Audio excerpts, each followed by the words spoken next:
Kia ora, everybody. Welcome to another session at Coalesce 2022. My name is Joel Labs, and I'm a Senior Developer Experience Advocate at DBT Labs. But if you've been here all afternoon, you already know that. So we're just going to keep on rolling. Today, we have Karen Shea presenting how to build data accessibility for everyone. Karen's the Director of Platform at AlphaCamp, and she also facilitates the local Taipei channel in the community Slack. She has tackled chaos in her growing retail startup and won. So I'm really excited to hear how she's done that. All of the chat conversation today is taking place in Slack and Coalesce How to Build Data Accessibility. If you're not part of the chat, you can still join at getdbt.com/community. And again, that channel is Coalesce How to Build Data Accessibility. In there, ask questions, make comments, make memes, do GIFs, whatever you want to do.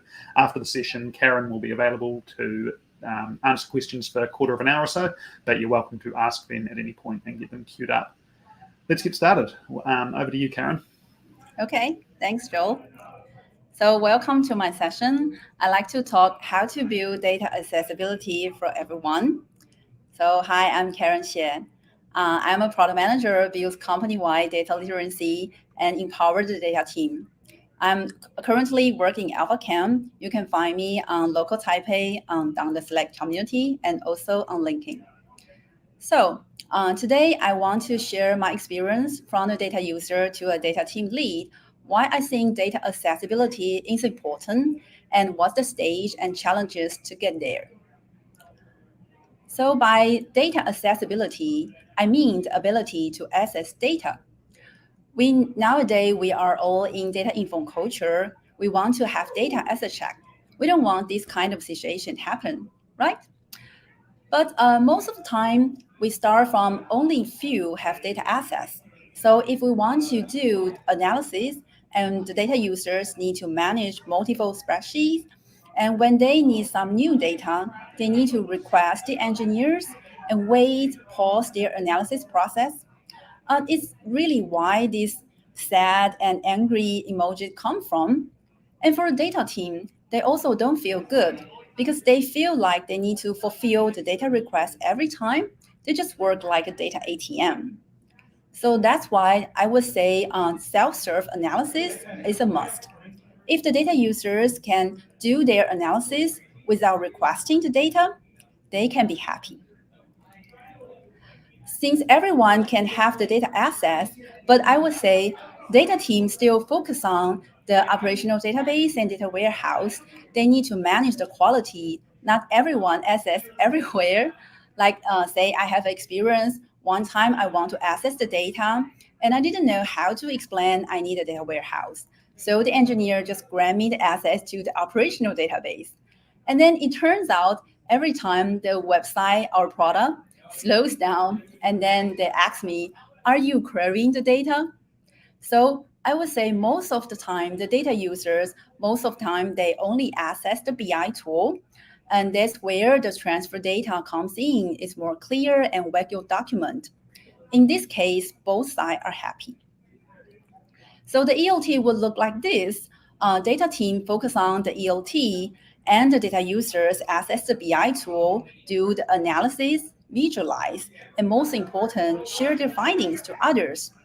So I will focus on these parts, how the data users can use the transfer data. So let's dive in the stage and challenges. Remember the starting point? The data users need to wait and manage many spreadsheets. And for the data team, we don't know their logic. We cannot look into every formula in the spreadsheets. And we don't even know where are all the spreadsheets. So how can we change that? Well, since I'm a product manager, the first thing I want to know is to understand the users. So since we want to change their behavior using the data, and there's a technology adoption life cycle from crossing the chain. We as data team, of course, we are the tech enthusiasts or visionaries. And the rest of our colleagues, they may be programmatics, conservatives, or even spectacles. But since they are my colleagues, I really want to know who are programmatics, who are conservative, so I know how to talk with them. And this is my result. I do a survey last month, And it turns out the distribution is quite different from the model. You can see the majorities are conservatives. Then how can I crossing the channel? Well, for the programmatics, I need to let them feel the value. Until they say it's faster, easier, and clearer to do self-service, they will do that. And for the conservatives, until they find other people are self-serving, they want it to do too. So I will focus on the programmatics first. Since there are few people, so my strategy is to help them do more self-service reports. So I can help them make the SOP for conservatives and they may follow. So here come the three steps. One is to align job to be done. And second is to earn the trust. And the third is to onboard more. So let's get started. We want to get these programmatics get value. They don't want to become the data expert. They want to do their job. So their job to be done is to answer business questions and provide values. Isn't that the same goal for data team? So before we invest our resource into the ELT, we can do some small wins. Like before I ask for a data warehouse, I can do some meaningful analysis with a snapshot data. And before we tell the data users like stop using the spreadsheets, we can help them say we can connect a BI tool, so make them feel easier and quicker to do the visualized reports. There are a lot of challenges while building the transfer data, since all the business logic are in their minds. When we are diving in, we may find out the business definition is unclear. The classical example is revenue. Like the sales team's revenue may not be the same number as the finance team's revenue because they have the different definition. Or you may find out the business logic does not equal to the technical logic. For example, the sales team can analyze the revenue by channel, but there is no channel data in source data. And the data users have a better sense of these numbers, so we need to invite them to review the reports. And even sometimes we may find out from different reports the same definition but have different numbers. There's actually no right or wrong, say, for example, monthly report because they are collecting in different time zone. We just need to pick one and align it across the company. Here is a very common conversation between data user and data team. Like when the data user wants to do some analysis, and if the data team just responding to a request and helping them to fixing the bug, we don't know how to close this gap, and the conversation is really hard to continue. We can actually provide proactive collaboration, say we can help and provide the dashboard, share how to do that. Most important, we need to invite the data users to check the reports if the numbers make sense to them. If not, we can propose a better way to do that. We can close the gap. At the beginning, we both don't know what we don't know. But if the data team provide proactive collaboration, we can get the distance shortened. And I would say the best way is to sit together and really collaborate and understand how business works. I know the fastest way is the same brand, but it hasn't happened in the real world. Even after we do the transfer, we do the reports, the job is not done yet. There's a lot of challenge like what kind of level of transfer data is close enough for the data users to easily make the reports. And most important, how many users are really using the reports after we do that.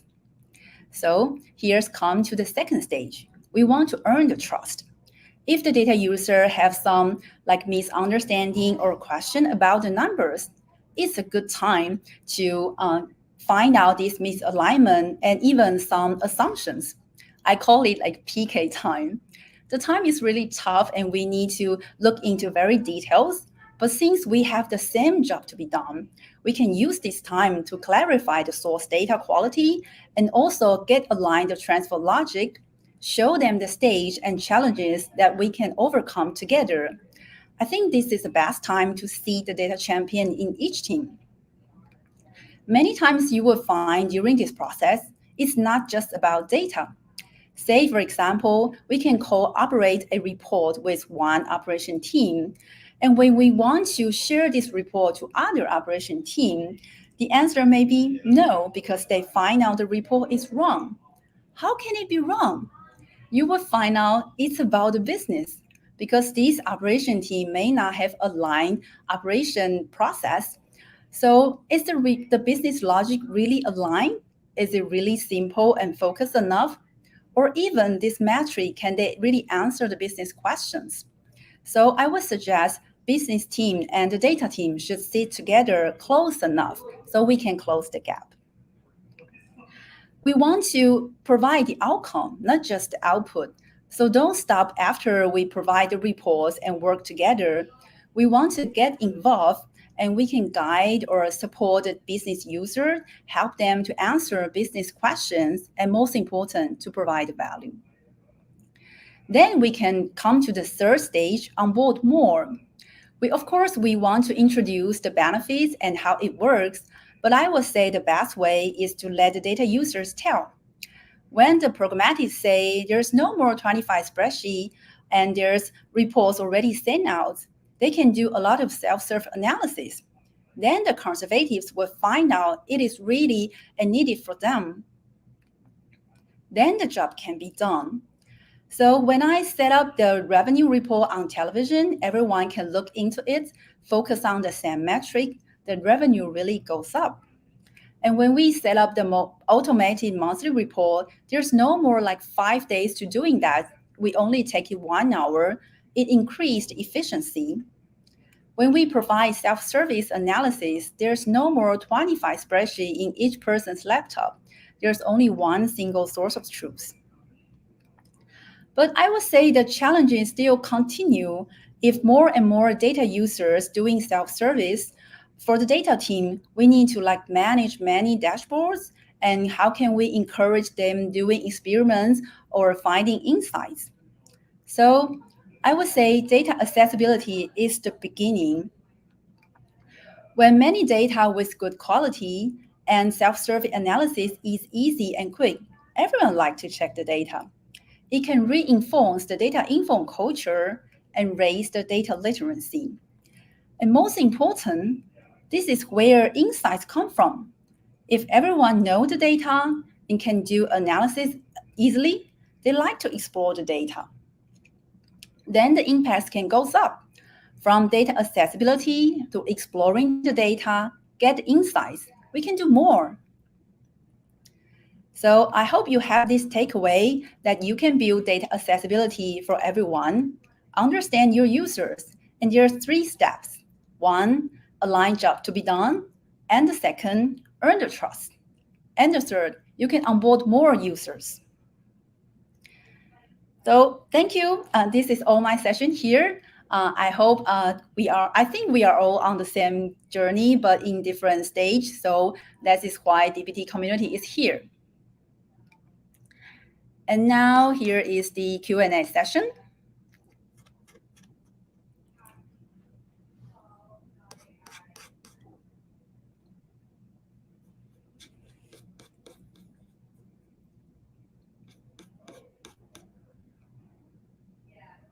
Joe, you're mute. I cannot hear you.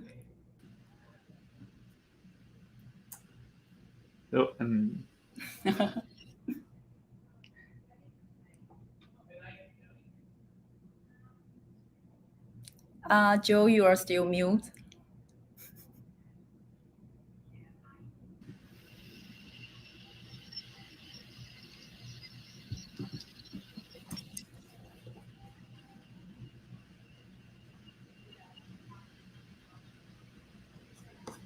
How about now?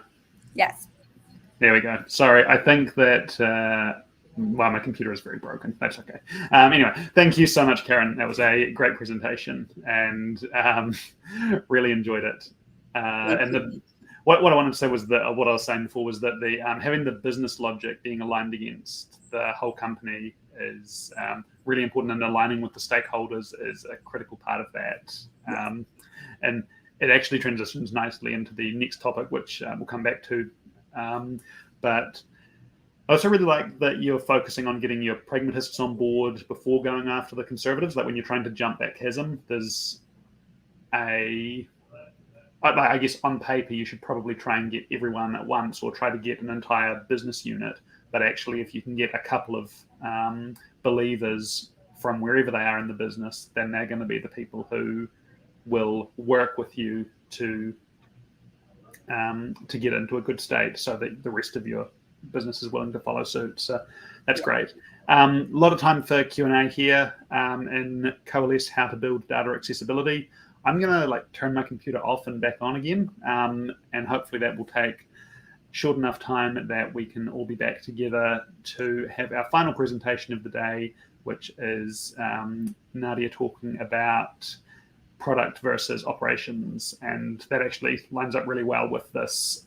Do different parts of the business use the same words to describe things? They do not. So let's see what we can do about that. Yes, I hope so. Thanks, Karen. Thanks, everybody. Thank you.